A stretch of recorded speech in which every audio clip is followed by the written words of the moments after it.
Oi, eu sou a Flávia. Eu sou a Isabela. E você caiu no angu de grilo. Grilo.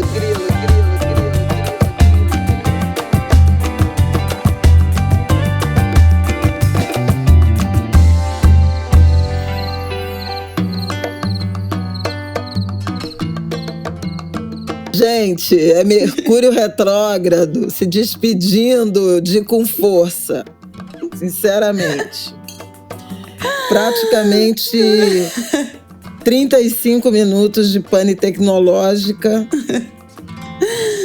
Depois Gente, das 22h30 de um domingo. Pois é, estamos gravando no domingo, dia 15, 11h05 da noite, nesse momento que começa a gravação. Minha mãe é muito chata, gente, pelo amor de Deus. Ela reclama que a imagem da webcam depois de todos os bugs possíveis. Ó, tô suando, eu tô com bigode de suor. Eu tento consertar, ela perde a paciência. Então, olha, lamento. Vai assim mesmo. Eu tenho fobia tecnológica. O corte dela lá no Instagram. Falem, Flávia, você fica linda com qualquer iluminação.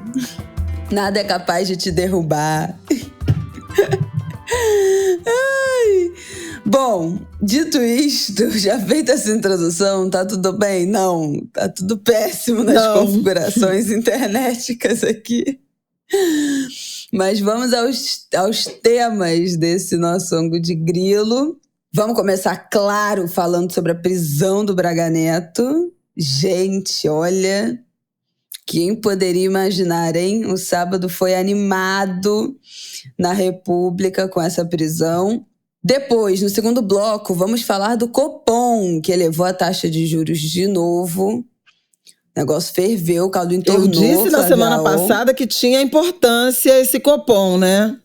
Pois é. Mas foi pior do que o meu pior pesadelo. Exatamente, porque estávamos juntas quando saiu... Que subiu 1 ponto e você ficou, que absurdo, 1 ponto. Então, queremos te ouvir sobre isso, que você já hablou na Globo News, está até viralizando o teu corte. E vamos falar também do imposto dos alimentos, né? Não só dos alimentos, mas o que a gente tinha falado da reforma tributária em relação aos alimentos. Teve aí alteração essa semana, o lobby do refrigerante, das bebidas açucaradas chegou com tudo. Vamos comentar também sobre isso, que deu o que falar. E aí, no último bloco, os pop-ups dessa semana para a gente acompanhar. Tem a história do assassino lá dos Estados Unidos, né, que matou o CEO de uma companhia, de uma empresa de plano de saúde. Tem o Lula, né, que se internou essa semana, fez um novo procedimento cirúrgico. Foi momentos de tensão e apreensão, mas nesse domingo já teve alta, já está na sua casa em São Paulo, onde vai ficar pelos próximos dias. E esses são os nossos assuntos aí da semana. Os pop-ups da semana, as atualizações a gente traz no final, porque também tem atualização rápida sobre a Coreia do Sul, que a gente falou na semana passada. Então, chegaremos lá. Vamos começar falando do Braga Neto.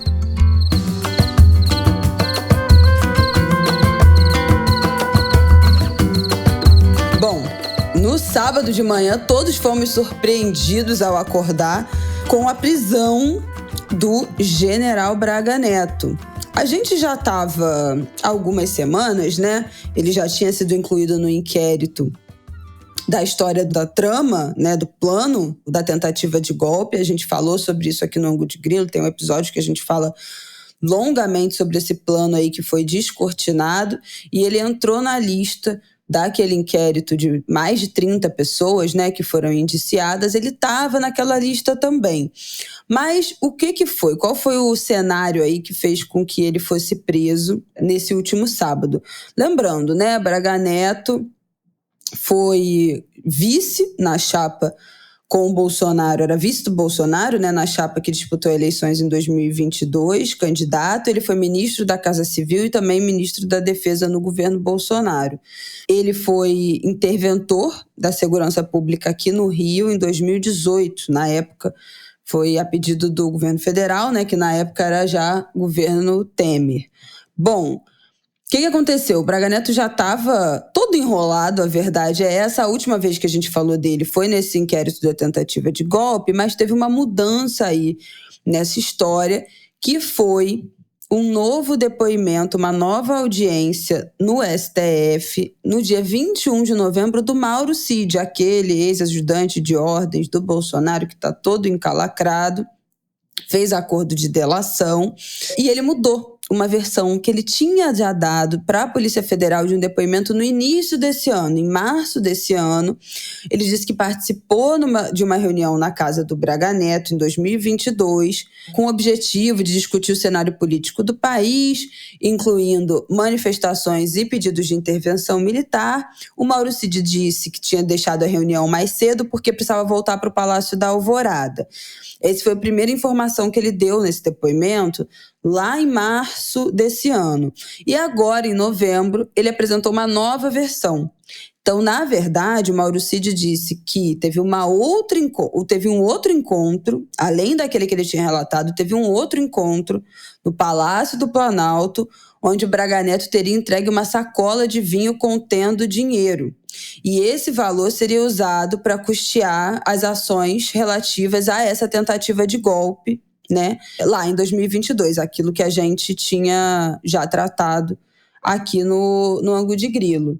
Segundo Mauro Cid, esse dinheiro, o Braga Neto teria dito que esse dinheiro teria sido arrecadado do pessoal do agronegócio.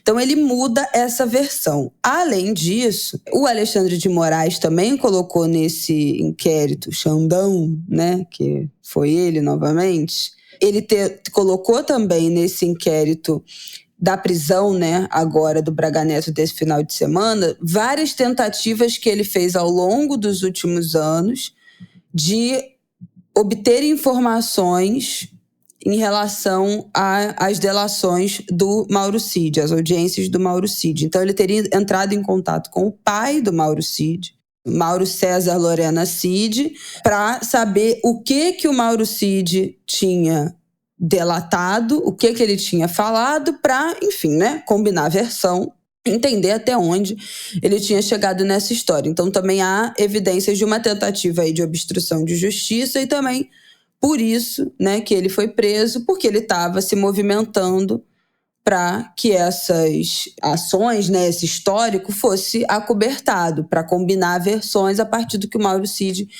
teria delatado. Essas mensagens, né, essa troca de mensagens apareceram, né, a partir do WhatsApp, né, a perícia do pai do Mauro Cid, do Lorena Cid. Esse celular que foi recuperado, né, pela Polícia Federal, essas mensagens teriam sido deletadas e aí depois foram recuperadas na perícia. E aí, em vários momentos, houve essa troca de mensagem entre Braga Neto e o pai do Mauro Cid. Então, tem uma gama, né, de provas e datas e uma linha do tempo de quando isso teria acontecido. Enfim, eu acho que não vale a pena a gente entrar nesses pormenores, né? Mas tem prints dessas mensagens também do início desse ano. Um monte de pequenas grandes, né, ações, né, de tentativa de obstrução de justiça, de combinar a versão, que compõem aí essa acusação que levou o Braga Neto para a prisão nesse final de semana, e já convertida, né, em prisão preventiva, não se sabe, não tem previsão de quando ele vai sair. Eu posso passar aqui rapidamente em tópicos pelos motivos para a prisão de Braga Neto, segundo a Polícia Federal. Participação preponderante na execução dos atos criminosos, foi financiador do golpe, portanto, integrante da organização criminosa, entregou o dinheiro para a execução dos atos ilícitos dos militares em uma sacola de vinhos, interferiu e tentou atrapalhar as investigações, tentou obter dados sigilosos do acordo de Mauro Cid com a Polícia Federal, que foi com essa troca de mensagens, né, com o pai do Mauro Cid, realizou ligação com Lorena Cid sobre o acordo. Documento com anotações sobre a delação de Cid estava na mesa do assessor de Braga Neto. tentou impedir que Cid entregasse informações dos investigados à Polícia Federal, mantinha os integrantes do plano de golpe informados. A reunião que resultou na elaboração do plano golpista foi na sua casa, participou ativamente da tentativa de pressionar a aeronáutica e o exército a aderirem ao golpe e chefiaria o gabinete de crise a ser instaurado após a execução do golpe. Então, essa foi a reunião de motivos, né, que tem a ver com a história do golpe, que é o que a gente já tinha, né, que ele já tinha sido indiciado e a gente já tinha falado aqui, tinha sido incluído naquela lista de mais de 30 pessoas, mas agora também com essa interferência nas investigações e essa tentativa de obter dados sigilosos e esse novo elemento, né, do dinheiro na sacola de vinho, ele acabou tendo a sua prisão decretada. Ele está sendo indiciado pela polícia pelos crimes de promover, constituir, financiar ou integrar pessoalmente ou por interposta pessoa ou organização criminosa, tentativa de abolição do Estado Democrático de Direito e tentativa de golpe de Estado. É isso, gente. Então, essa é a introdução aí sobre essa prisão do Braga Neto, que foi agitada. Foi no dia do aniversário da Dilma, né? Teve esse monte de meme, essas piadas aí. E no dia seguinte, no aniversário do Alexandre de Moraes, né? Que fez aniversário na sexta-feira, não é isso? Na sexta-feira, 13 de dezembro, que também é aniversário do AI-5, né? Do ato institucional número 5, o ato que inaugurou o período mais sombrio, devastador, brutal da ditadura militar no Brasil, 1968. Bom, não é exatamente surpresa que essa prisão poderia acontecer. Houve uma surpresa na data, né? Uma manhã de sábado, e depois colegas apuraram que poderia ter acontecido na sexta-feira, mas Braga Neto estava em viagem com netos em Alagoas e Alexandre de Moraes, enfim. O judiciário achou por bem não prendê-lo na frente dos netos, esperar voltar ao Rio de Janeiro, e ele foi preso no apartamento onde ele está morando, em Copacabana. E está preso, está detido na Vila Militar, inclusive numa unidade que já foi subordinada a ele que foi comandante, né, chefe do Comando Militar do Leste, ele é um general de 4 estrelas. A informação é de que é a primeira vez na história em que um general de 4 estrelas é preso. O regulamento protege muito, a gente sabe, os militares, e também agora de noite a Gabriela Moreira informou no Fantástico que ele está não numa cela, ele está numa sala com televisão, com ar-condicionado, ele faz as refeições no rancho, juntamente com outros oficiais, e tem inclusive um constrangimento porque o comandante da unidade é um general de 3 estrelas e, portanto, hierarquicamente inferior a ele. Isso é só para falar um pouquinho dessa lamento. Prática, dessa doutrina. Isso é um pouco para falar dessa peculiaridade, né, de um militar preso com esses privilégios, com essa rede de proteção dos militares. Agora, a prisão de Braga Neto num sábado e a prisão preventiva de Braga Neto antes da condenação, quando a gente tem visto um inquérito sendo encaminhado com tanto cuidado, com uma certa deferência, né, sobretudo aos militares, causou, obviamente, surpresa e até alguma euforia em alguns segmentos da sociedade brasileira, esta que se acostumou a ver a impunidade imperar, né? A regra no Brasil é anistia. Aliás, anistias as mais variadas, né? Anistia a partido que não cumpre cotas, determinações, né, de cotas para mulheres, negros, etc. O pedido de anistia para golpistas e para o ex-presidente golpista, a anistia para quem tem arma não registrada, né, e, portanto, irregular por conta de uma legislação que previa o registro, a formalização das armas em dezembro de 2008. Essa é uma das aberrações que a Câmara dos Deputados, na semana passada, aprovou.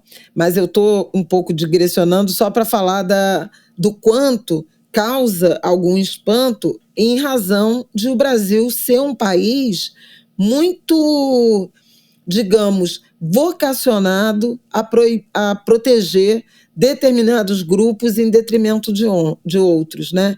Para alguns, e a gente tem falado isso intensamente, é pena capital, é execução sumária, para outros, anistia. Mas no sábado, amanhecemos com a notícia da prisão de Walter Braga Neto. Eu já mencionei que ele é um general de 4 estrelas, que foi comandante, né, chefe do Comando Militar do Leste.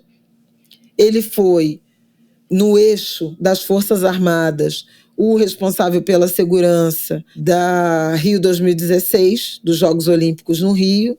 Ele foi interventor federal na segurança pública do Rio de Janeiro durante o governo Temer, de fevereiro de 2018 até 31 de dezembro de 2018, período que compreende o assassinato de Marielle Franco e de Anderson Gomes. Eu lembro que o crime não foi elucidado sob Braga Neto. Eu lembro que, em março deste ano, quando foram presos Chiquinho Brazão, deputado, Domingos Brazão, conselheiro do Tribunal de Contas do Estado, Rivaldo Barbosa, delegado, ex-chefe de Polícia Civil, lembro que Rivaldo Barbosa foi promovido, tornado chefe de Polícia Civil no Rio de Janeiro, na véspera do assassinato de Marielle, já durante a intervenção federal na segurança pública do Rio, sob o comando do general Braga Neto. Na sequência, ele, a partir da eleição de Jair Bolsonaro, ele se torna chefe da Casa Civil, ministro da Defesa e depois candidato a vice na chapa à reeleição, na chapa de 2022.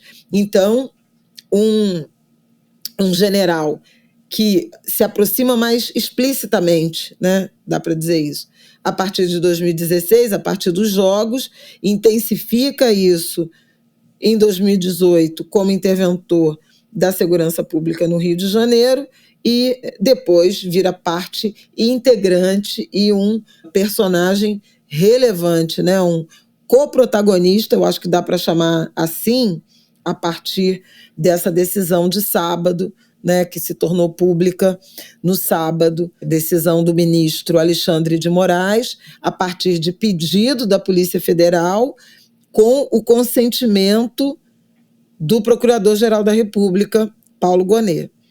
São muito graves as acusações que pesam sobre Braga Neto e, ao mesmo tempo, extremamente necessárias.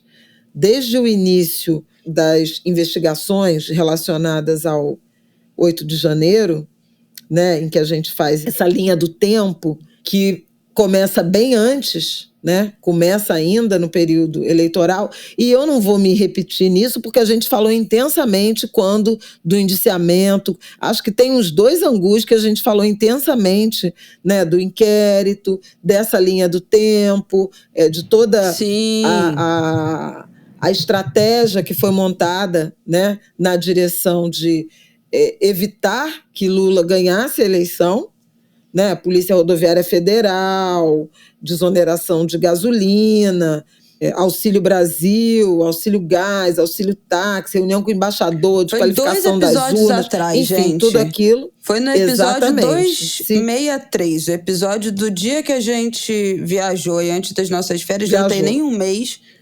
Foram quase 2 horas de episódio, boa parte falando sobre isso, assim. Foi naquele momento que se descortinou essa história da tentativa de golpe. Então, tá muito fresco ainda, voltem lá para vocês entenderem. Acho que não é o caso de repetir. Pelo amor de Deus. Mas aí, a partir da eleição de Lula, da vitória de Lula nas urnas, reconhecido, também falamos sobre isso, né? Reconhecido por governos do mundo inteiro, pelos Estados Unidos, Arthur Lira, Rodrigo Pacheco, Alexandre Moraes, diplomação, ataques em Brasília, no dia da diplomação, 12 de dezembro, a ameaça de explosão, né, de um caminhão-tanque nos arredores do aeroporto de Brasília na noite de Natal, 8 de janeiro.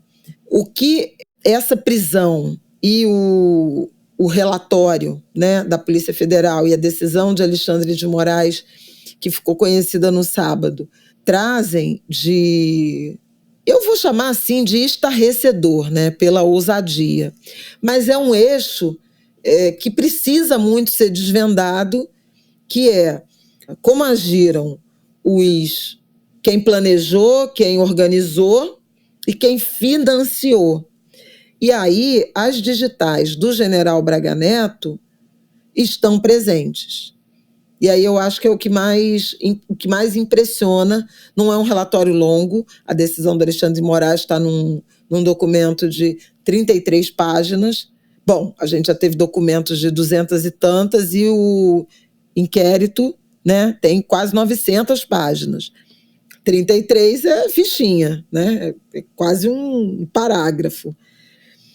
Mas ele afirma categoricamente que o general Braga Neto é um agente, um ator do planejamento e do financiamento do golpe tentado.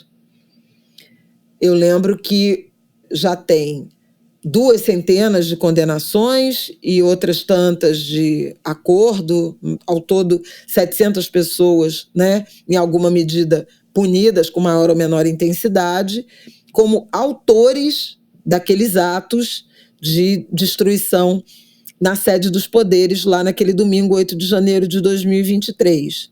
Mas, ao longo desse tempo, temos chamado a atenção para a necessidade de capturar, de identificar e capturar, julgar, denunciar, julgar e, eventualmente, punir idealizadores, incitadores, financiadores, os responsáveis. E num outro capítulo, quem se beneficiaria de tudo isso, e aí a resposta é meio óbvia, né? O grande beneficiário seria Jair Bolsonaro. Mas a decisão de sábado do Alexandre de Moraes, ela encaixa Braga Neto no planejamento e no financiamento. Essa é uma grande novidade, e talvez dali se abra um outro eixo de investigação. Aparentemente a Polícia Federal não encontrou correlação entre o dinheiro que financiou os chamados kids pretos, aqueles agentes militares que se envolveram na operação chamada Copa 2022, com o objetivo de sequestrar ou executar Alexandre de Moraes, e que estava monitorando Lula e Alckmin, então presidente e vice-presidente eleitos, para forçar, né, a permanência de Bolsonaro na presidência da República. Braga Neto, segundo Mauro Cid, tenente-coronel, que foi ajudante de ordens de Bolsonaro, que fez uma delação premiada a partir do pai, que foi, depois que o pai, né, foi descoberto como um colaborador também na história na tentativa de venda das joias, que eram patrimônio da União e foram subtraídas ou retiradas do patrimônio público, uma tentativa de retiradas do país e uma tentativa de venda também. Já falamos longamente sobre isso no Angu. Não tinha muita informação sobre quem são os financiadores. E Mauro Cid Quando há aquela operação que prende os militares, em 19 de novembro, ele é chamado para uma audiência com Alexandre de Moraes e ele entrega mais informações, comprometendo intensamente o general Braga Neto. Primeiro porque no dia 12 de novembro de 2022, é na casa de Braga Neto, em Brasília, que se articula a tal Operação Copa 2022. Mauro Cid diz que dali saiu numa bolsa ou numa caixa de vinho o dinheiro que foi entregue a esses militares e a Polícia Federal achou uma coincidência de datas, que é quando um desses elementos compra celular e os chips, que são aqueles, também a gente já falou muito nesse Angu 263, inclusive a gênese que se assemelha muito ao crime de Marielle, né? E está isso no relatório da Polícia Federal. O quanto eles estudaram a forma como a polícia chegou aos assassinos de Marielle para afastar a possibilidade de serem também capturados e identificados. Aparentemente, o dinheiro que Braga Neto teria entregue a esses militares Quides Pretos não saiu do PL, e eu lembro que ele assumiu funções no PL, assim como Bolsonaro, e os recursos, a suspeita é de que teriam vindo de empresários do agro. Então, essa prisão de Braga Neto, com essa ponta solta, pode levar a um novo eixo de investigação na direção de identificar os financiadores. Há muitas suspeitas, né, de que empresários do agro teriam ajudado aí na engenharia financeira, né, no patrocínio ao golpe tentado por conta dos acampamentos, a organização dos acampamentos, banheiros químicos, cozinhas, né, organizadas. Isso tudo já apareceu. Um outro eixo de atuação de Braga Neto, que apareceu também nesse relatório de sábado, é o eixo de estruturação do cenário posterior ao golpe, se bem sucedido. Então, ele estava envolvido no arranjo de formação, de composição de uma espécie de junta militar, de um gabinete de crise, em que ele e o general Heleno dividiriam o comando para preparar e controlar a sociedade na direção da permanência de Bolsonaro no poder. Então, inclusive, com o que seria dito à sociedade, as justificativas e tudo mais. Também está envolvido num eixo, tudo isso segundo a Polícia Federal, na decisão de Alexandre de Moraes, avalizada pelo PGR. Também estaria envolvido num eixo de contato com as chamadas milícias digitais, o gabinete do ódio, para incitar o ódio, né, contra comandantes, altas patentes das Forças Armadas, na direção de fazê-los participar do golpe tentado. E a gente sabe que o então comandante do Exército, né, o general Freire Gomes, teria sido, assim como o comandante da Aeronáutica, o Batista Júnior, teriam recuado, né? Só o comandante da Marinha, o Garnier, na época, ofereceu as tropas a Bolsonaro. E, por fim, já durante a fase de apuração, investigação do 8 de janeiro, Braga Neto aparece como um indivíduo que tentava demover Mauro Cid de denunciar, descobriu o que Mauro Cid tinha dito, e aí aparece a figura de um assessor dele no PL, no Partido Liberal, um coronel chamado Flávio Botelho Peregrino, que foi no sábado, 14 de dezembro, alvo de busca e apreensão de celular, de conteúdos, de computadores, etc., que investiga o que Mauro Cid falou na delação, se ele comprometeu alguém, há tentativas de trocas, né, de mensagens, de diálogos de Braga Neto com o Lorena Cid, que é o pai de Mauro Cid, E esse seria o eixo de obstrução de justiça, de tentar interferir nas investigações.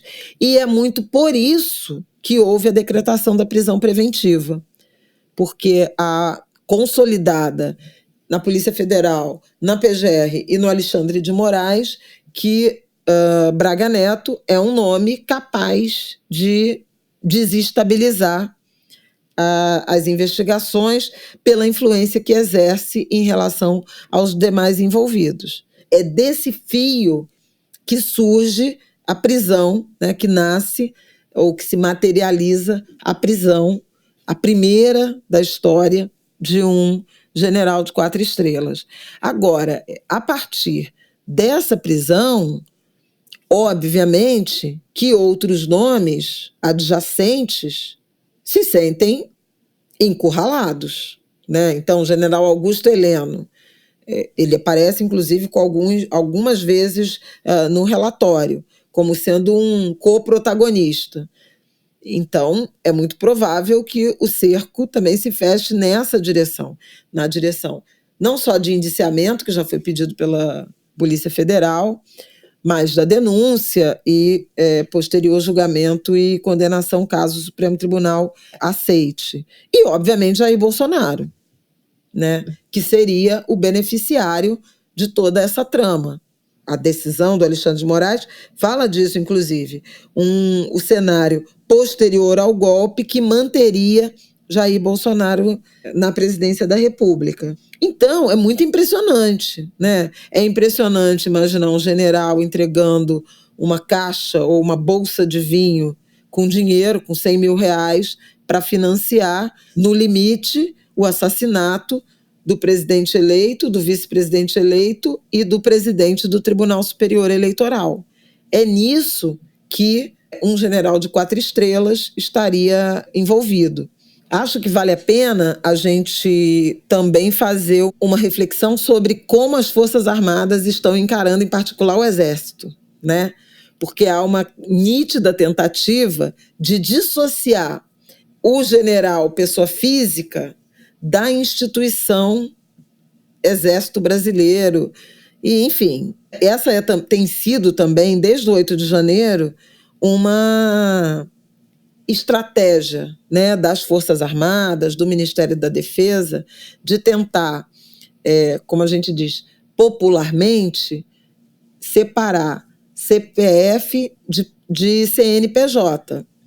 É verdade que você não vai dizer que rigorosamente todos os militares são golpistas. É verdade que você não vai atribuir, né, a cada uma das forças essa responsabilidade plena. Agora, que militares brasileiros têm essa formação e, ao longo dos anos do governo Bolsonaro e até um pouco antes disso, havia esse entendimento, e aí o entendimento, eu diria até quase uma certeza, de que Forças Armadas têm um poder moderador, um poder constitucional de garantir a ordem política. Esse entendimento é um entendimento que valida atos golpistas, mas ele não é verdadeiro. As Forças Armadas são organizações ou instituições subordinadas ao Estado e ao poder civil, e não o contrário. Então, é importante que isso seja entendido, em que pese esse esforço de tentar isolar nas pessoas físicas a responsabilidade pelo que aconteceu, gravíssimo, pelo risco que a democracia brasileira correu. Muita gente nas Forças Armadas se afastou de Braga Neto, inclusive por esse eixo que eu já mencionei aqui, da incitação ao ódio contra oficiais que se recusaram, né, a participar do golpe.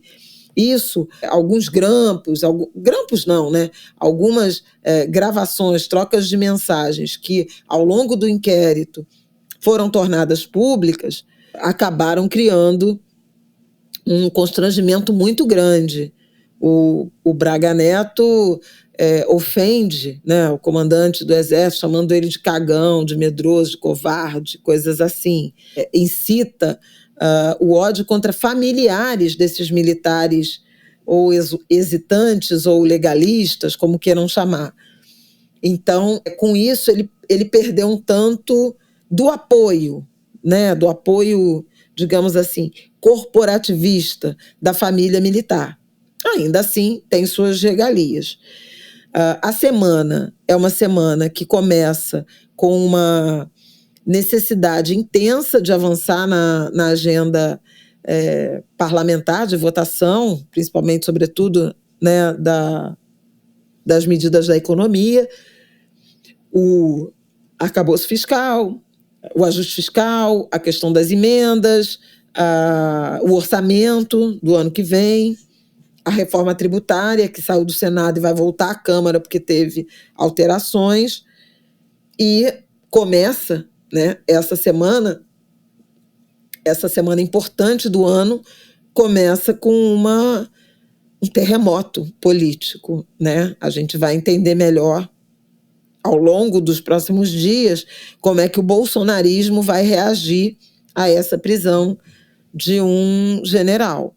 Mas foi, sem dúvida, o episódio do fim de semana, e um episódio importante, não só pela figura que foi capturada, mas pelas implicações, né, que o inquérito mostrou do envolvimento de Braga Neto, e pela busca e apreensão num assessor, num homem de confiança dele, que também pode trazer elementos novos. E eu torço para que esses elementos apareçam particularmente no eixo do financiamento desses ataques à democracia brasileira. É isso, Isabela? Eu acho que assim, acho que a prisão dá o tom da gravidade, né? Muito se repetiu esse final de semana, que é o primeiro general, 4 estrelas, que foi preso no Brasil. Uma pena, né, que seja o primeiro, porque eu tenho certeza absoluta, num país que passou por uma ditadura militar, que tinham muitos outros que deveriam ter sido presos e respondido pelos seus crimes na ditadura. Mas inauguramos, quem sabe, uma nova fase da República em que militares condecorados sejam responsabilizados pelos seus crimes, né? A gente tende a falar pelos seus erros, né? Quase que eu falei, mas não é erro, né? É crime. Então, é uma boa notícia. Vamos ver, né, o que acontece a partir daí. Eu tenho esperança de que, de novo, né, o cerco se fechando, a gente já falou muito isso aqui em muitos momentos, né, ao longo desses últimos 2 anos aí, que esse cerco começa a se fechar no entorno do Bolsonaro, do ex-presidente, desde a época das joias, né, quando se descobriu o escândalo das joias, a gente tem falado isso, e acho que nunca se fechou com tanta gravidade e tão próximo, né, um círculo já tão próximo do Bolsonaro como agora, né? A gente até comentou aqui com essa história da delação do Mauro Cid, na época, que ele tinha muita coisa para falar, né? Se tinha alguém que tinha o que hablar numa delação, era o Mauro Cid. E, pelo visto, tá falando o suficiente para fazer girar a roda da responsabilização desses envolvidos, mas também para levantar o desespero desses envolvidos, né? Tentando, de qualquer jeito, saber da delação, combinar a versão, né? Pressionar para que não haja depoimentos comprometedores. Então, assim, realmente ele tem informação suficiente para causar esse rebuliço, pelo visto está causando. E acho que queria ser uma mosca, uma câmera escondida para ver qual foi a reação do Bolsonaro com a prisão do Braga Neto. Porque agora, né? Se você prende o vice da chapa, se você prende o ministro da Casa Civil e da Defesa, não falta ninguém, né? Só falta você nesta festa. Falta só você nessa festa. Alguém vai ter que cantar isso pro Bolsonaro. Só falta você, tá, querido? Então, assim, é de fato o cerco se fechando dentro do que a gente tem acompanhado dos últimos quase 2 anos, né, gente? Porque a história das joias foi no começo de 2023, né, que veio à tona, começo de 2023, meio de 2023. Ela aconteceu antes, né, na virada aí de 2022 Foi para março 23. de 2023, com o furo do Estadão. Pois é, já vai fazer 2 anos, né, que a gente sabe dessa história. Então, foi ladeira abaixo e agora tá no ponto mais baixo da ladeira. Vamos ver as cenas dos próximos capítulos e ver o que tem para acontecer aí até A última coisa só que eu queria... a última coisa só que eu queria dizer sobre isso, e também é de novo digressionando um pouquinho, mas é que eu acho importante, sabe, a gente fazer uma reflexão a posteriori, onde nós estamos agora, olhando para trás, e pensar no fiasco que foi a intervenção federal na segurança pública do Rio de Janeiro. Ali, muita gente se iludiu, de boa fé, e outros não posso garantir, mas na direção de que é preciso, e as Forças Armadas, e um general do Exército é que vai tomar pé, e que vai dar jeito, né? Muita gente apoiou o presidente Michel Temer nessa direção, quando outro tanto chamava atenção para arbítrio, para abuso, para uma militarização desnecessária, para não necessariamente ser militar é sinônimo de competência e de capacidade de gerir uma crise que tem outras características que não as táticas de guerra propriamente ditas, que as Forças Armadas têm o seu papel e não cumprem bem os papéis constitucionais a elas atribuídas. E Marielle foi um desses nomes que se levantou à época contra a intervenção federal na segurança do Rio. Eu quero fazer justiça ao SESEC, Silvia Ramos, Julita Lengruber, que já naquele momento, naquele fevereiro de 2018, Silvia Ramos propôs, e o SESEC, a criação do Observatório da Intervenção no Rio de Janeiro, que depois deu na rede de observatórios da segurança pública. De vez em quando eu falo aqui da produção de informações, né, de vários estados, hoje uma dezena de estados que estão sob escrutínio de pesquisadores da rede de observatórios de segurança. Foi dali, daquela época. Ao fim da intervenção, o Braga Neto, inclusive, responde uma acusação de desvio de recursos numa licitação mal explicada de coletes balísticos para as forças de segurança no Rio de Janeiro, ali no apagar das luzes da intervenção, no finalzinho de dezembro de 2018. E hoje, a gente olhando, se a gente pensar em 2018, na intervenção como um marco, e olhar o Rio de Janeiro em 2024, tem legado nenhum, ficou nada. Houve um aumento significativo das mortes decorrentes de operações policiais.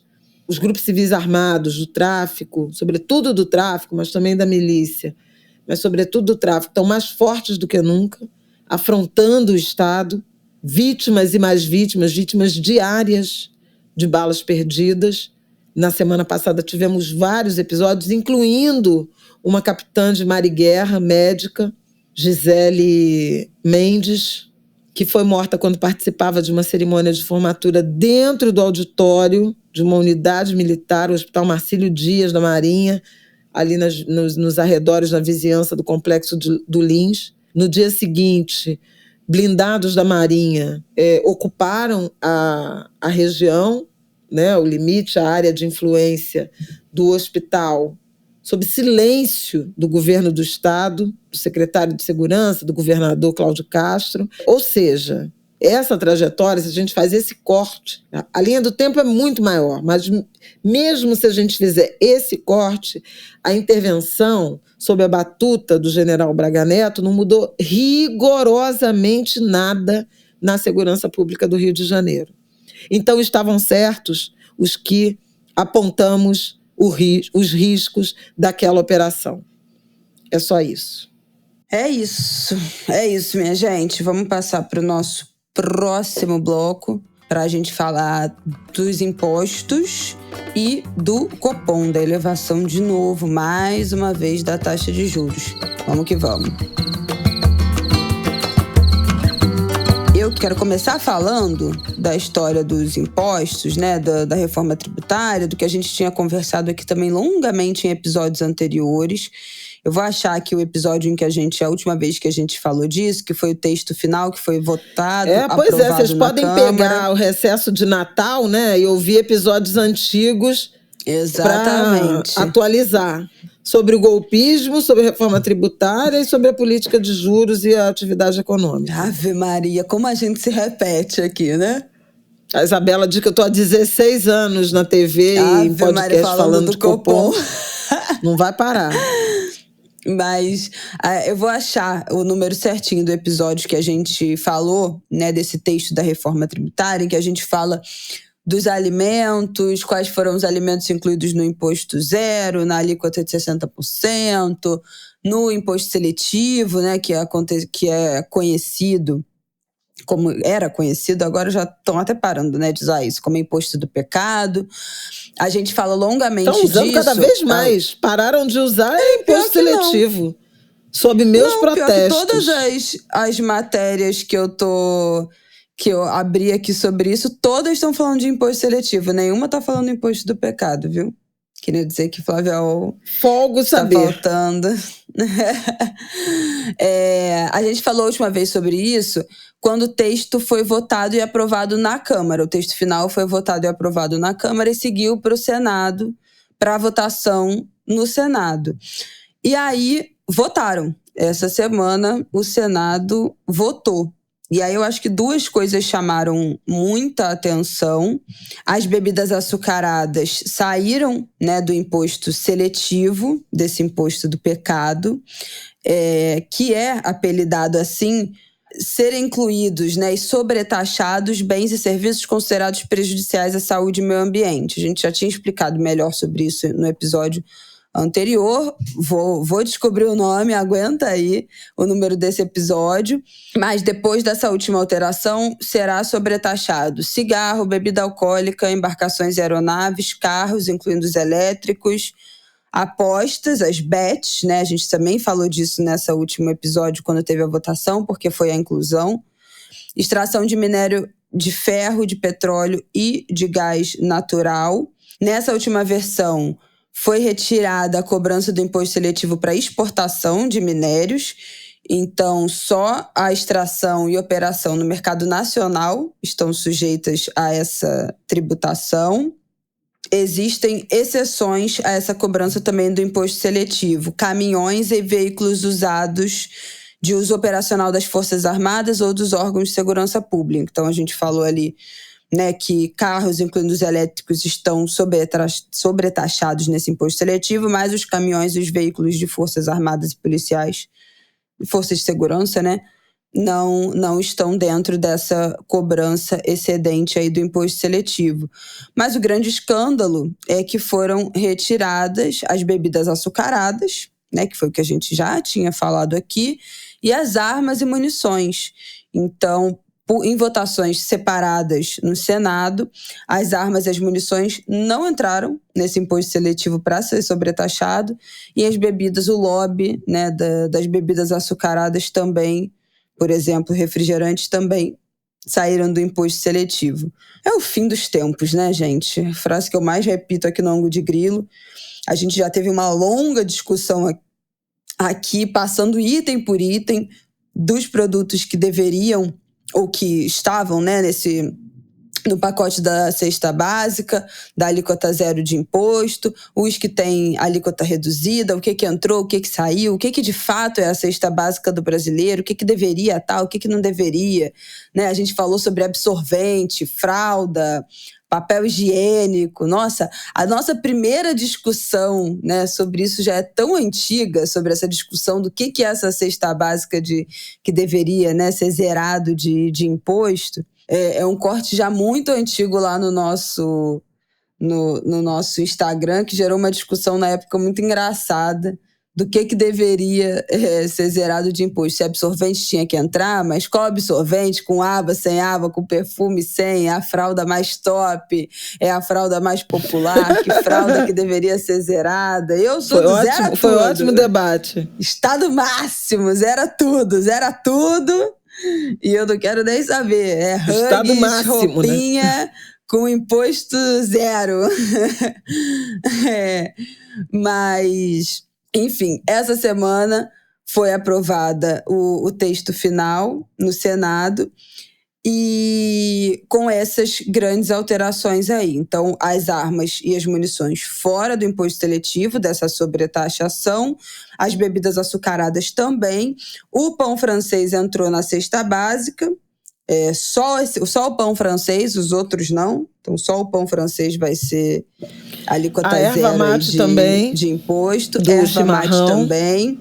E a gente falou sobre isso aqui, né? Quando a gente tratou de quais alimentos compunham a cesta básica, como era muito importante que isso respeitasse também as diferenças regionais, os hábitos regionais, culturais, alimentares de cada pedaço, né, do Brasil e das suas populações. Então, a importância de ter as farinhas, de ter a tapioca, de ter a mandioca, né, de ter a erva mate, de todo mundo estar um pouco ali contemplado, porque era para ser um retrato... O açaí. Do Brasil, exatamente. Feijão, né, leguminosas, arroz. Então, tem tudo isso, a gente teve essa discussão, mas essas são as atualizações aí da semana do lobby, que é uma lástima, né? Uma pena. Também saiu, uma outra coisa importante da parte da comida, que eu acho que é o que sempre que está mais próximo de todo mundo, né? Óleo de soja, milho, canola e os outros óleos, né, refinados, saíram da cesta básica com imposto zerado e agora vão ter uma tributação limitada em 60%. E o mesmo aconteceu também com água mineral. Redução de 60% da alíquota padrão. Então, já é uma desoneração bem significativa. Isso, só não está totalmente zero. Desonerado. E água mineral, biscoito e bolacha fralda também. Tá nessa, água mineral. Biscoito e bolacha não recheado, mas de qualquer maneira, biscoito e bolacha são ultraprocessados. Água mineral não tá na alíquota zero, não é um absurdo, não? Água mineral não devia existir. Não sei. A água não devia vender. Isso é de graça. Água. Gente, que é isso? Mas enfim, essa discussão é infinita. Mas aí é óbvio, água é direito, né? Mas água mineral é direito? Toda água não é mineral? Tem que se pensar. Toda água, no primeiro momento, é mineral. Se não for dessalinizada, é mineral. No Brasil, toda água é mineral. Vamos pensar nisso sobre a água da SEDAI com a geosmina, se isso é mineral ou é um sólido tornado líquido. Mas vamos em frente, Eu não vou problematizar a SEDAI à meia-noite, 3 de segunda-feira. Eu tô falando que toda água já foi mineral. Não vou fazer isso. Se ela foi tratada e virou água tratada e filtrada e deixou de ser água mineral da fonte, aí isso é outro processo. Mas toda água na origem é mineral, gente. Pelo amor de Deus. Bom, o que também entrou no cashback foram a internet e a telefonia, né? Que tava luz, água, gás... Luz, água, mas não água mineral, né? Água tarifa, encanada. Né? Sim. A tarifa. Saneamento também entrou em desoneração. Eu acho que a grande lástima da atuação do Senado foi, de fato, ter se rendido, né, aos lobbies organizados, principalmente das armas de fogo e das bebidas açucaradas. Quando saiu da Câmara dos Deputados, o projeto previa o imposto seletivo, né? O que é o imposto seletivo? A partir da reforma, a gente vai ter uma alíquota padrão, em que há um compromisso de que ela não supere 26,5%. De onde é que surgiu esse número 26,5%? É uma alíquota de imposto de valor agregado, imposto sobre consumo, que, aplicada, não manteria estável, neutra, portanto, a carga tributária no país.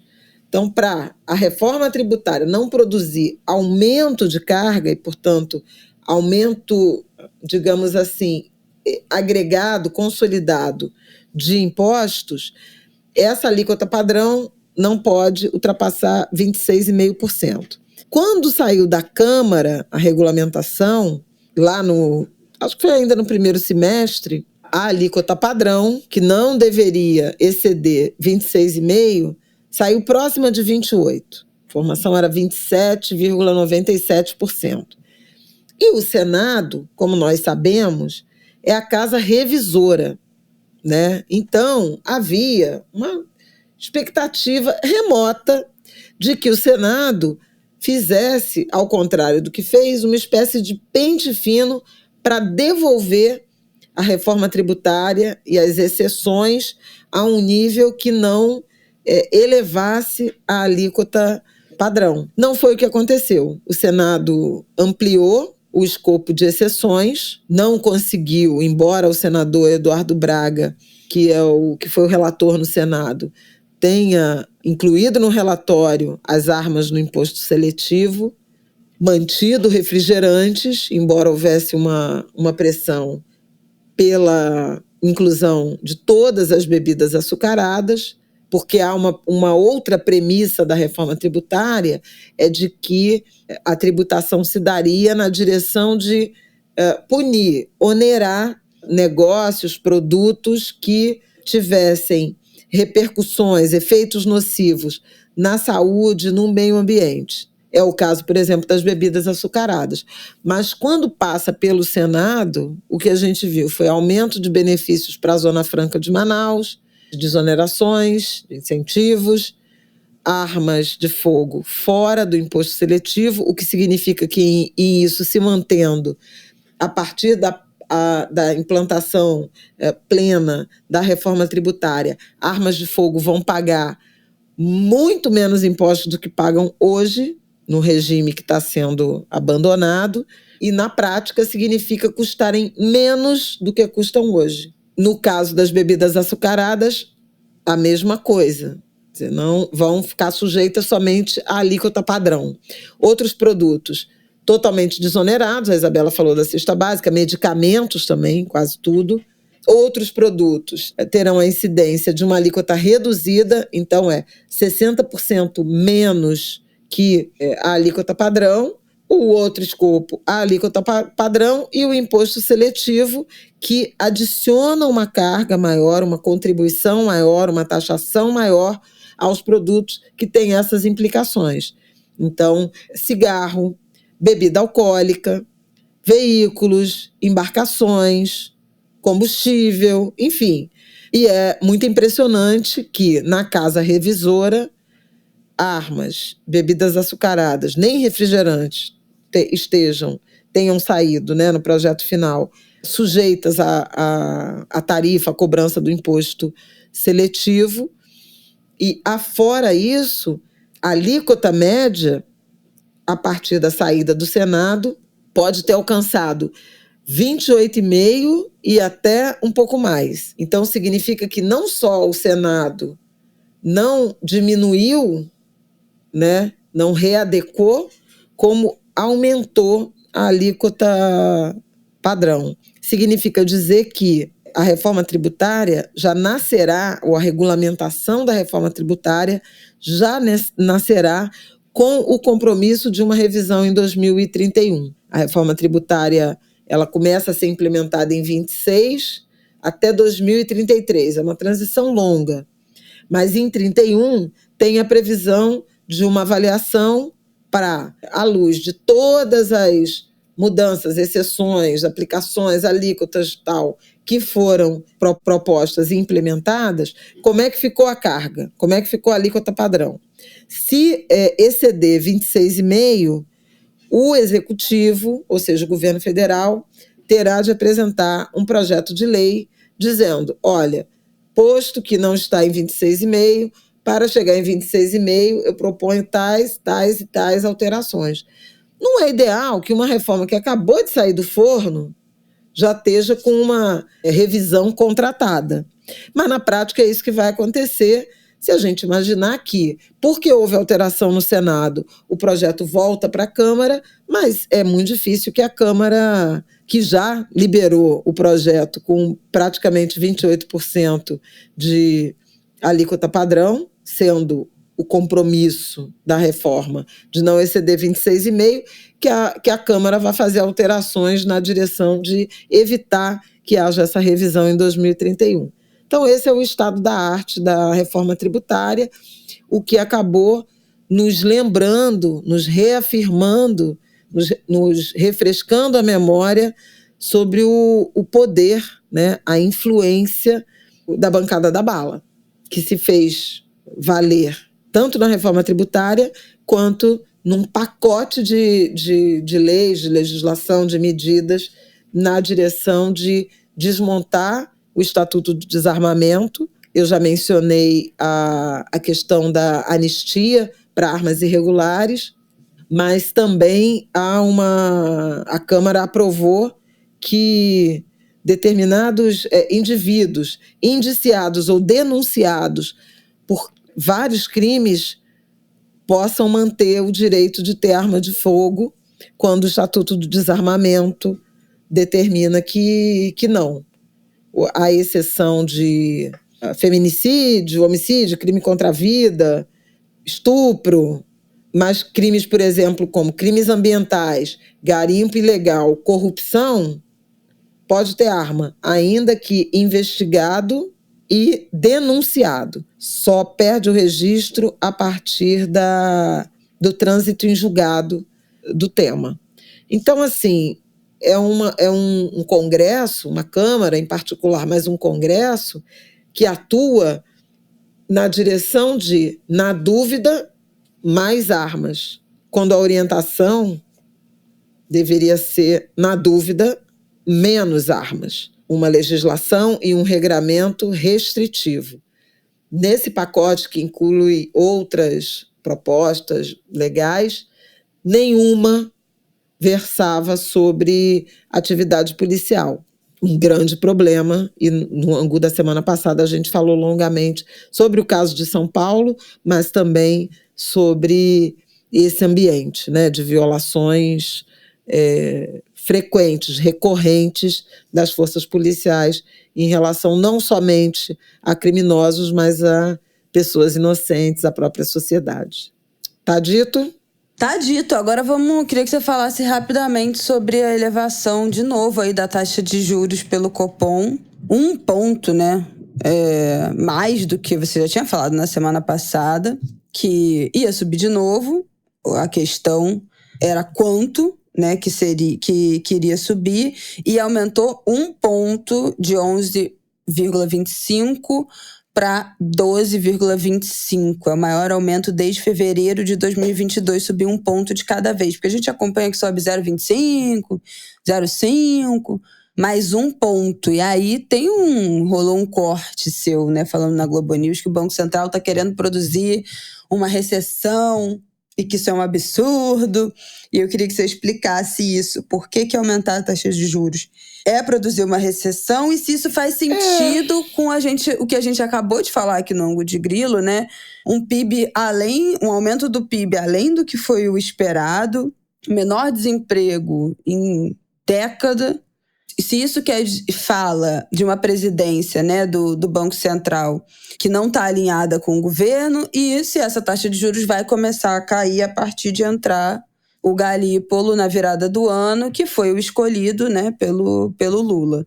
Pelo contrário, porque o que o Banco Central fez, afora elevar a taxa básica de juros em 1 ponto percentual, quando a maioria dos analistas de mercado financeiro, dos investidores, trabalhava com um aumento de 0,75, que já seria coisa pra caramba. A gente chegaria ao fim de 2024 com uma taxa de 12% ao ano. Bem pertinho do início da reunião, começou um movimento de especulação e de pressão, prevendo um aumento de 1 ponto percentual.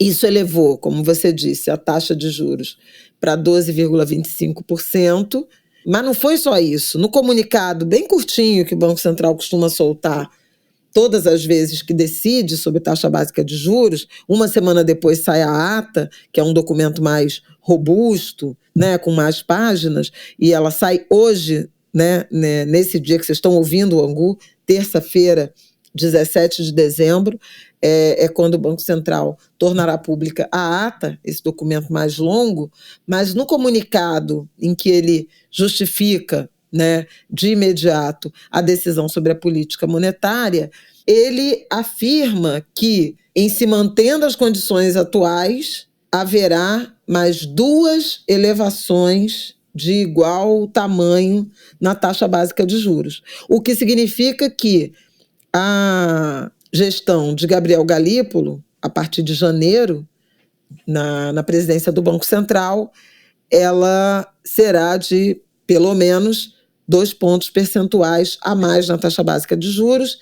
Tem bancos já prevendo que a taxa básica de juros chegará a 15% ali até abril, maio.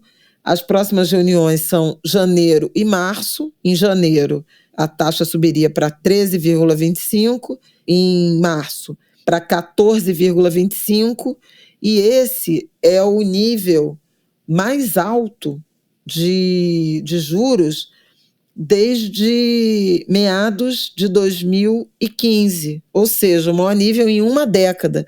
Só que em 2015, a inflação estava girando em 2 dígitos. Naquele ano, a inflação, o IPCA, fechou em 10,67%. Agora, as projeções de inflação são de 4,8% para 2024 e 4,6% em 2025, segundo o próprio comunicado do Copom. Então, a gente está falando de juro real na faixa de 9% no primeiro trimestre de 2025. É muita coisa. E aí ele diz que faz essa política contracionista na direção de desancorar, ou de reancorar as projeções de inflação, a expectativa de inflação, porque elas estão desancoradas em relação à meta. A meta é 3%, podendo chegar a 4,5%, e a inflação acumulada em 12 meses já passou de 4,8%. Mas também de suavizar a atividade econômica e o pleno emprego. E é nesse eufemismo que está contida a intenção de esfriar a economia e conter a queda do desemprego, que chegou no trimestre encerrado em outubro no menor nível da série histórica, que vem lá de 2012. Por isso eu disse que a intenção é produzir uma recessão.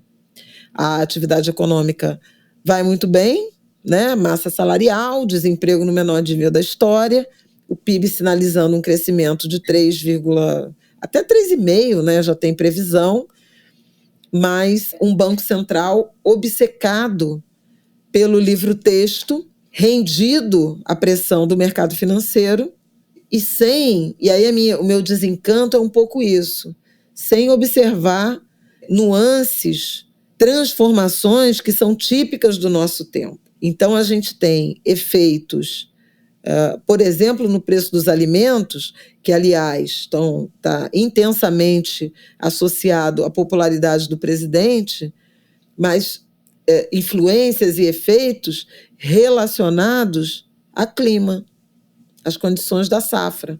Então, a gente sabe que o arroz subiu ao longo de 2024, principalmente ali no final do primeiro semestre, em razão da tragédia das inundações no Rio Grande do Sul, e pode levar o juro para 50% ao ano, que se chover como choveu no Rio Grande do Sul, nas áreas de plantação de arroz, o arroz vai subir de preço, né? A gente tem a carne tendo disparado, né, no principal impacto da inflação demais.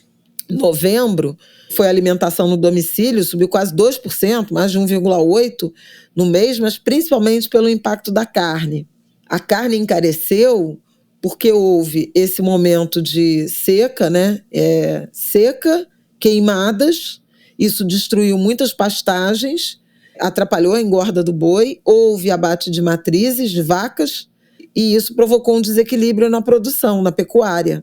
pode levar o juro para 100%, que se o pasto pegar fogo e matarem as matrizes, abaterem as matrizes, abaterem um número mais representativo do rebanho, a carne vai aumentar.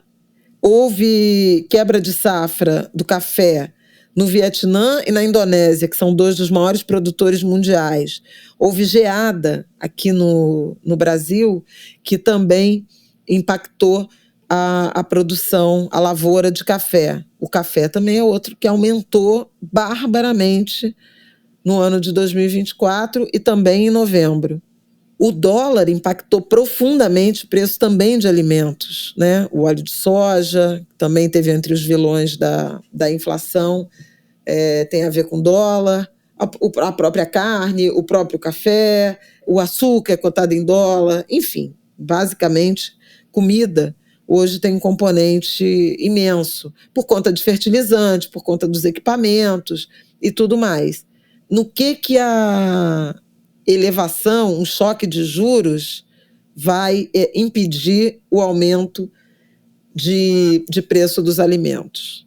Então, a minha revolta, insatisfação, desolação, tem a ver com essa falta de ampliação do campo de análise por parte do Banco Central. E eu achava que Gabriel Galípolo emprestaria mais conhecimentos, né? Ampliaria o escopo de análises por parte do Banco Central. E o governo, por sua vez, também deveria atuar na política econômica na direção, por exemplo, de conter essas flutuações no preço dos alimentos, via estoque regulador, via apoio à agricultura familiar, enfim, também já falei longamente sobre isso, tem Angu passado falando disso.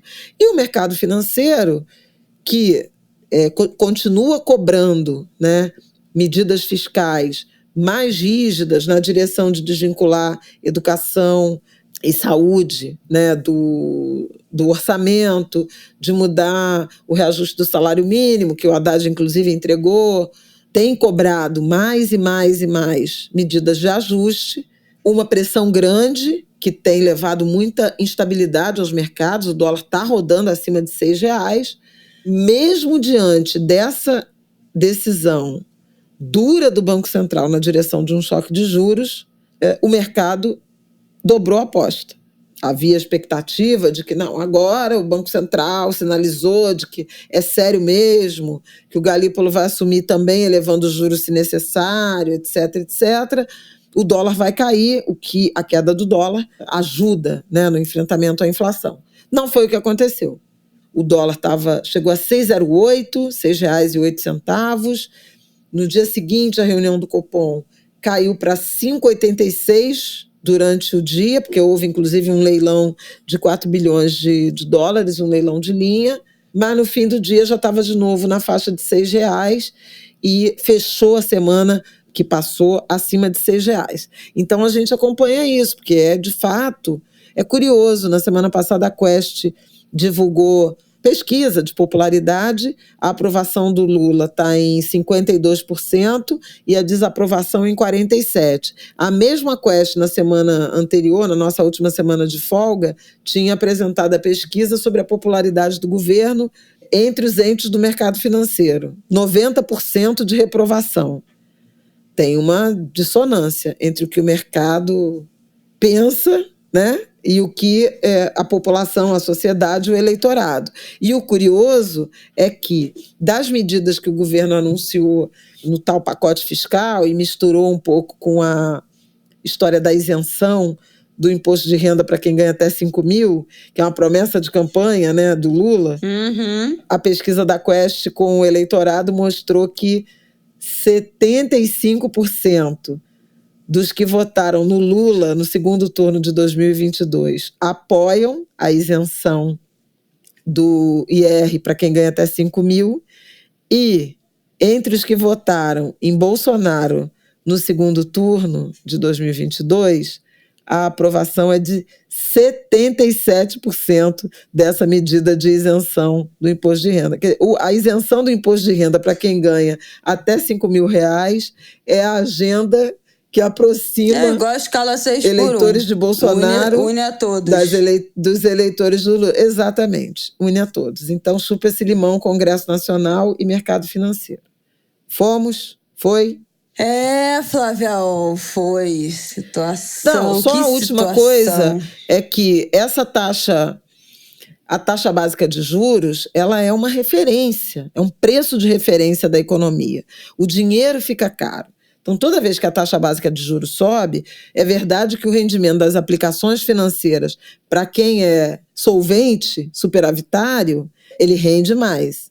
Por outro lado, quem é devedor, quem deve no cartão de crédito, quem deve no cheque especial, quem deve no crédito pessoal, quem deve no financiamento habitacional, ou pretende fazer um financiamento habitacional ou de um automóvel, vai pagar mais caro por isso. Por isso a medida é recessiva. E por isso é tão doloroso, porque abate o país em pleno voo, né, em plena recuperação da economia. Por outro lado, se você tem uma empresa, você é chamado, em razão da demanda, a investir.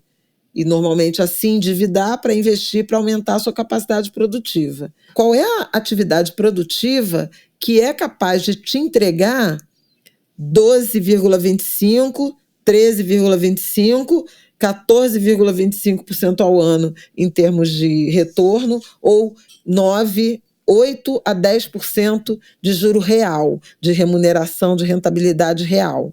Qual é o impulso de quem tem dinheiro para investir? Investir numa atividade produtiva, numa fábrica que vai gerar emprego, não sei o quê, ou investir na ciranda financeira, nos títulos públicos financiando o governo? No banco. Obviamente, a pergunta é só retórica, todo mundo sabe qual é a resposta. Por isso, a taxa básica de juros tão alta, ela afeta negativamente a economia, em que pese produzir, espera-se, né? É isso que o Banco Central espera, algum efeito de redução da inflação. Ai. Vamos lá. Então vamos fechar esse episódio no nosso último bloco. Bom, minha gente, o que eu acho que vale um pop-up aí de 3 assuntos. Na verdade, pra gente acompanhar, que foi a história que a gente tratou aqui, né, da Coreia do Sul na semana passada. Se você perdeu, houve uma tentativa aí de autogolpe, né, do presidente da Coreia do Sul para centralizar, né, o poder. Ele decretou a lei marcial que restringe, proíbe atividades do governo. Os meios de comunicação ficam em poder, né, do governo, não tem mais autonomia, proíbe manifestações, proíbe greve, proíbe protesto, num endurecimento por uma crise política, né, que ele estava passando por não ter conseguido a maioria da Assembleia Nacional, né, dos deputados nas eleições legislativas desse meio de ano. A gente tinha falado na semana passada que o presidente da Coreia do Sul, Yoon Suk-yeol, eu não sei falar, inclusive fui zoada falando, vê-se que Bela Reis não é fã de K-pop porque não sabe falar o nome do presidente da Coreia do Sul. Gente, de fato, não sei falar e também não ouço K-pop, então estou 100% por fora da pronúncia de nomes coreanos. A gente tinha falado que tinha acontecido uma votação para o impeachment. A votação foi boicotada, né, pelos apoiadores do presidente, então não houve voto suficiente para que ele sofresse o impeachment, mesmo depois, né, de ter atentado contra a democracia, uma medida que foi rapidamente revertida porque a população foi em peso para a rua. Enfim, a gente falou mais detalhes disso no episódio da semana passada, mas veio aí o impeachment do presidente da Coreia do Sul. A gente tinha falado que a oposição tinha dito, né, que ia tentar votar um outro impeachment, um segundo impeachment, ia tentar votar de novo. E nesse último sábado, o parlamento sul-coreano conseguiu passar o impeachment, 204 votos a favor e 85 votos contra. O primeiro-ministro assumiu a presidência interinamente, e novas eleições serão realizadas, o que deve ocorrer em até 60 dias. Bom, é isso, uma atualização aí do que a gente tratou na semana passada. Bizarro, né, esse impeachment dele não ter sido aprovado. Até falei, vamos ver, né, se vai ter clima, porque com o tempo passando as coisas vão se amornando. Mais uma semana depois, conseguiram passar o impeachment e o presidente já saiu. Outra coisa que eu acho que vale a gente comentar aqui, né, a cirurgia do Lula. Eu acho que a essa altura, na terça-feira, né, quando vocês estiverem ouvindo isso, todo mundo já cansou de falar sobre esse assunto, mas o presidente teve que passar por uma cirurgia de emergência na cabeça na terça-feira passada, na madrugada, né, de terça-feira foi a cirurgia, ele foi internado no fim da noite de segunda-feira, dia 9, na segunda-feira passada no Sírio-Libanês de São Paulo, e logo na terça de manhã, bem uma cedo, operação classificada como operação de guerra, né, para remoção de Lula de Brasília para São Paulo. E o Brasil amanheceu com essa notícia.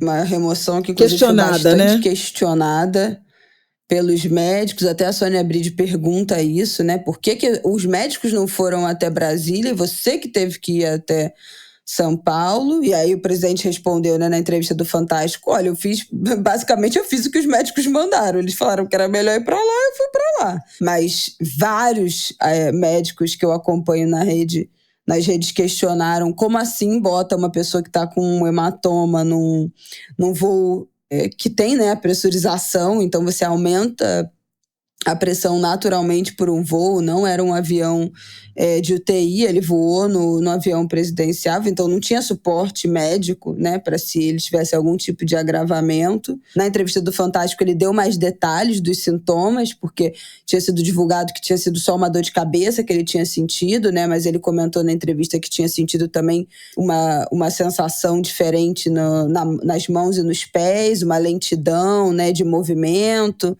Deu mais detalhes, inclusive, do tombo que originou isso, né? Todo mundo, a história que ele tinha caído cortando a unha, todo mundo ficou achando que ele estava cortando a unha do pé. Mas, na verdade, ele estava cortando a unha da mão. E ele estava sentado num banco, foi se afastar, né? Se empurrar do banco, o banco ficou e ele foi. Foi o que deu a entender com a explicação dele. Então, ele caiu para trás, sentado do banco, ao tentar ali se afastar para guardar o cortador de unha. Então, a decisão dele para São Paulo foi bastante questionada. Todos acordamos terça-feira de manhã com a notícia de que ele estava internado e passaria por esse procedimento cirúrgico. Foi operado, ficou na UTI, estava bem, passou por uma segunda cirurgia, né, que já estava prevista, uma cirurgia complementar, né, a primeira. Uma embolização para cimentar, né? Grosseiramente é isso, né? Para cimentar a artéria, o vasinho que poderia voltar a sangrar e produzir aquele acúmulo de secreção, né, de líquor misturado com sangue. Mas foi um susto. Isso. Foi um susto, mas agora, enfim, ele teve alta nesse domingo, a alta seria na segunda, ele estava super bem. Então, foi de alta no domingo, deu entrevista para a Sônia Bride ainda no hospital. Acho que vale assistir a reportagem, a entrevista no Fantástico exclusiva, porque ele comenta também outras coisas, comenta a prisão do Braga Neto, comenta, enfim. Reclama dos juros. Ele também deu uma coletiva, fala dos juros. Ele vai ficar em São Paulo essa semana, volta a passar por exames de imagem no final da semana. Acho que até quinta-feira ele está em São Paulo, mas está trabalhando, só não pode fazer atividade física, não pode fazer o trotezinho na esteira a 7 quilômetros, como ele comentou na entrevista. Pois é, me senti mal, foi um susto. Eu faço no máximo 7,5. Tá, querida. Meu trote. Lully, 8.0, 7 quilômetros por hora. Você acelera aí. Pois é, tem que acelerar. Não, me impressionou muito, quer dizer, primeiro Enfim, não vou me aprofundar muito nisso não, porque teve muito disse-me-disse em relação tanto à decisão médica, a Isabela já mencionou, quanto à forma como as intercorrências foram sendo comunicadas. Não passou pela SECOM, era uma decisão muito particular da Janja, do Lula e da equipe médica, não necessariamente nessa ordem. Então, houve algumas críticas, inclusive reivindicações na direção de um porta-voz para a presidência da República, algo que Lula teve, que Dilma teve em outros mandatos e não tem dessa vez. O ministro Paulo Pimenta, da Secretaria de Comunicação, é que um pouco funciona como essa voz do governo, mas veja, eu não acho que porta-voz é um ministro da comunicação, e muito menos um político, né? Eu sou de um tempo em que porta-voz são jornalistas, pessoas que são a voz do presidente. Então não dá para ter essa interseção. Mas eu queria lembrar que o Lula tem uma história de muita transparência em relação às suas questões de saúde. E ele até lembra disso, não falando desse jeito, mas mencionando, né, o câncer que ele teve em 2011. Ele fala do avião, né, que ficou 5 horas, mas teve a cirurgia no quadril também já nesse terceiro mandato. E de modo geral, o presidente da República ele informa a sociedade sobre as suas intercorrências, os seus problemas de saúde, o que é muito bem-vindo, né? E eu fiquei muito impressionada como ele diz, a Janja diz, e o próprio Roberto Calil, que é o médico-chefe, digamos assim, mencionam que ele, de fato, correu risco de vida, que estava no horizonte, né, a morte de Lula naquela segunda-feira. Então, assim, o que ele teve foi grave e, nesse sentido, falar da gravidade disso com a transparência, como ele falou, tanto na breve entrevista coletiva quanto nos 20 minutos de entrevista à Sônia Bride, eu acho que é algo louvável do ponto de vista da democracia, né, de um chefe de Estado que presta essa satisfação, que dá essa satisfação à sociedade, mas é impressionante, né? Eles praticamente falam que Lula quase morreu, ou poderia ter morrido. Esse é um ponto. E o quanto ele parece bem nessa entrevista, né? Raciocínio rápido, informado, aguçado, não hesitou em nenhuma pergunta, em nenhuma resposta, uma voz fluente, até mais firme do que em várias ocasiões recentes, em que ele estava muito rouco, né? Uma voz firme. Então, achei assim, o estado geral do presidente da República muito bom e acho que foi acertada, né, a decisão de vir a público falar, né, e responder sobre esses vários assuntos, porque elimina qualquer tipo de desconfiança em relação à capacidade cognitiva, física, mental, né, de Lula estar tocando o Brasil, né, presidindo o Brasil. Acabou? Isso. Como diz o medo dele. Acabou? Não, para fechar, eu acho que só tem pra gente acompanhar aí a história do assassino do CEO, né, lá dos Estados Unidos, Luigi Manglione. Ele assassinou o Brian Thompson, CEO de uma empresa de plano de saúde. Ficou foragido, né? Conseguiu fugir alguns dias da polícia em Nova York. Acho que vocês acompanharam esse caso, virou até meme nas redes sociais, né? No primeiro momento, as primeiras imagens divulgadas dele. Esse caso é absolutamente bonito, impressionante. É uma loucura, né? Ele conseguiu ficar foragido alguns dias. Não só por isso. Tem uma... Foi preso. Fala. Não, é porque tem rolou uma euforia por conta da aparência física do assassino, mas que rapidamente derivou para um debate mais amplo nos Estados Unidos e eu diria até que em outros lugares do mundo, Brasil entre eles, em relação à injustiça, né, da cadeia da saúde privada, da cadeia produtiva da saúde privada. É um setor que tem produzido muita insatisfação, muita frustração, muito sentimento de revolta e injustiça. E a matéria até da Carol Cimente, no no Fante, ela fala disso, né, que levantou um debate em relação à má qualidade e o quanto as empresas de saúde privada estão orientadas ao lucro e não a um atendimento de qualidade. É um debate do nosso tempo, né? É o capitalismo, e esse jovem, um jovem bem nascido, né, no sentido patrimonial do termo, rico, de uma família muito importante de Baltimore, em Maryland, e que, a partir de perdas, de questões que ele atribui, né, à cadeia, à empresa de saúde privada, ele se afasta de tudo. Ele tinha inclusive um processo, tinha inclusive uma denúncia de desaparecimento pela família, porque ele rompeu com parentes, a rede de relacionamento, para planejar, tudo indica, para planejar esse crime, né? Ele mata o executivo da seguradora de saúde com uma arma impressa numa impressora 3D. Não, gente, isso é realmente assim... Não, a história é impressionante. A história é impressionante. Obviamente vai virar filme daqui a um tempo, mas assim, é uma história impressionante. Mas impressiona também como ela produziu, a história, né? Produziu, na opinião pública americana, um debate em que, em alguma medida, a morte desse CEO, dessa vítima, foi secundarizada em relação ao debate sobre saúde privada e esse justiçamento produzido por esse jovem.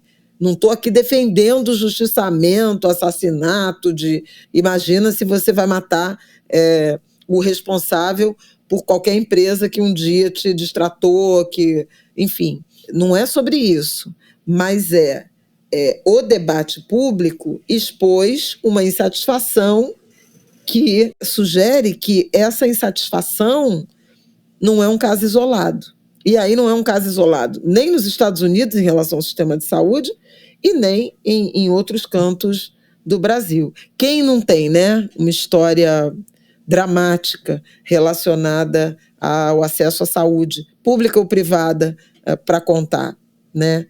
E aí, enfim, a gente vai refletir sobre o papel do Estado, sobre o que é direito, o que é serviço, o que é consumo. Enfim, é um fiozinho, um choquezinho que eu queria dar a partir desse episódio. Mas a gente já falou demais.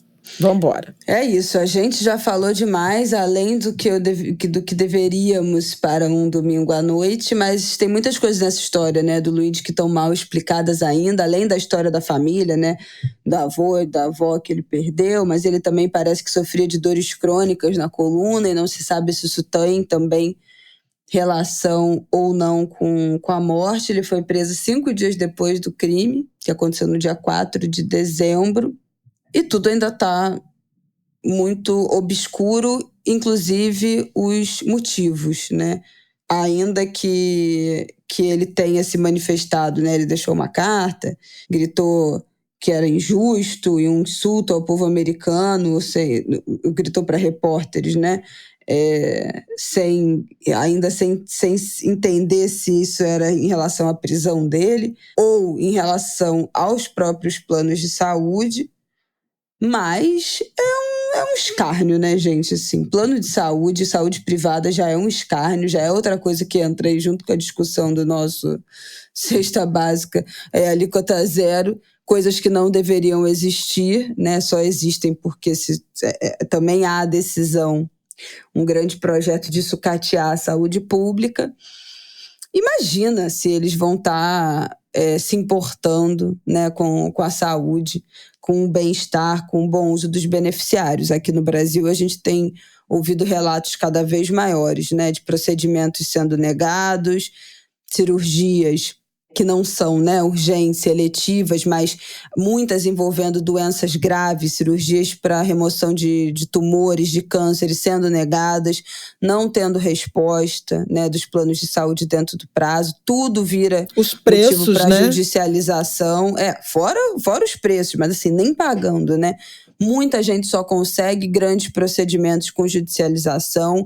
A gente tem visto o plano de saúde negando receber, né, novos contratos para pessoas que tenham alguma doença pré-existente, para crianças autistas, né, isso tem sido muito comum.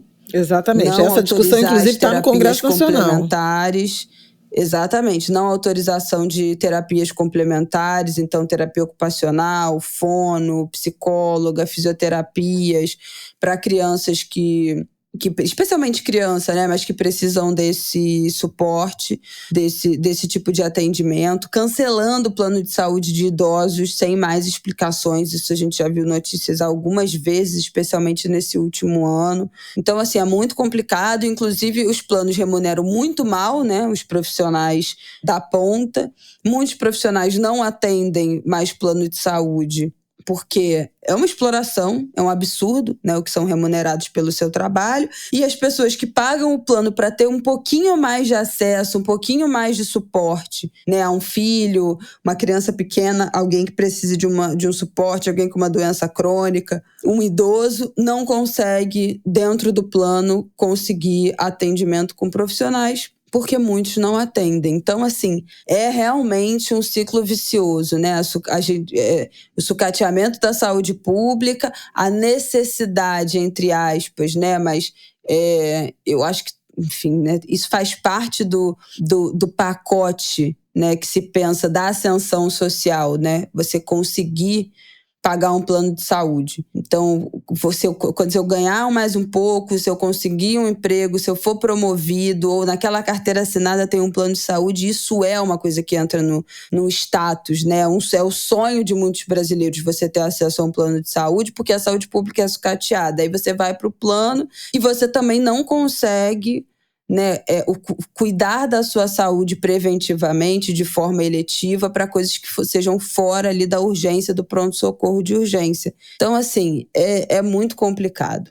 Realmente, a saúde da população e dos beneficiários de plano de saúde também está longe de ser prioridade para essas empresas. E só para lembrar que parece uma discussão muito classe média alta ou classe alta a gente falar de plano de saúde, mas não é, porque plano de saúde não é só plano milionário, que custa caríssimo. Tem muito plano de saúde com valor baixo, plano de saúde de cobertura regional, plano de saúde, né, que custa 50, 100, 150 reais por beneficiário. Isso é dinheiro? Isso é dinheiro, mas a gente não está falando só de plano de saúde milionário, né, que custa 1.000, 2.000, 3.000 reais quando a gente fala dessa discussão.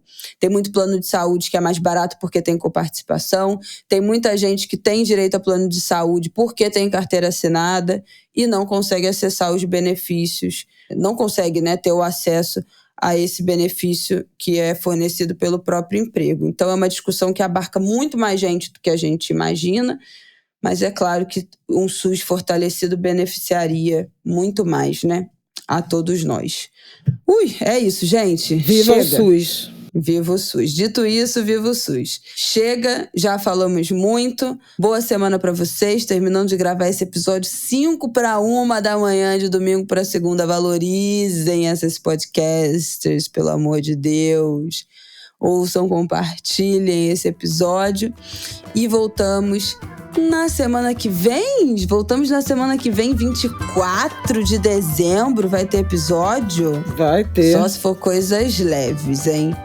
Está subjúdice. Vamos tentar, depende de o Brasil deixar, né? De o Brasil permitir. Vamos ver o que o Brasil nos reserva nesse próximo 10 dias do final Natal de semana. me prende um general de 4 estrelas. Vamos ver o que o Xandão nos aguarda no próximo sábado, dia 21 de dezembro. Vamos ver se o Xandão gosta de Natal ou não. Ele gosta, ele vai se dar alguns presentes nesse Natal. Boa semana. para vocês todos. Um beijo, pessoal. Até semana que vem. Interrogação. Até semana que vem? Descubra. Beijos. Beijos.